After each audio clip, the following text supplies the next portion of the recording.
In ons bespreking van ons vlugte het ek en Wilma spesiaal betaal om haar linkerbeen in die paadjie te kry, sodat sy na 'n knievervanging juis 'n beter plek kan kry.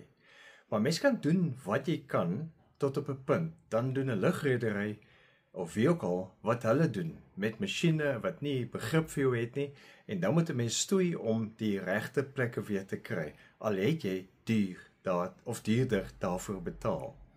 Ek vra eendag vir 'n vriend van my, wat doen hy as daar 'n moeilikheid is? Hy sê, wel, daar's 'n liedjie wat altyd in sy kop opkom, 'n liedjie na aanleiding van die Beatles, en dis die liedjie Let It Be. En ek het die woorde gaan soek weer. When I find myself in times of trouble, Mother Mary comes to me, speaking words of wisdom, let it be. Nou, Paul McCartney het destyds gesê, dit het die betrekking op die Bybel as sulks. Dis sy ma wat in 'n droom aan hom verskyn het met die gedagte om vir hom te sê, weet jy, die dinge in die lewe gebeur, verwerk dit en gaan aan met die lewe.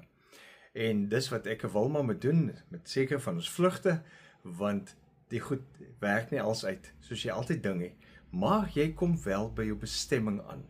En ek dink dis die belangrike. Dit is vir my die wonderlike vertroosting wat ek hoor in Lukas 1:38, toe Maria juis vir die engel sê, sy het nie geweet wat die toekoms behels nie, maar sy het geweet sy is deel van hierdie reis van Jesus op aarde.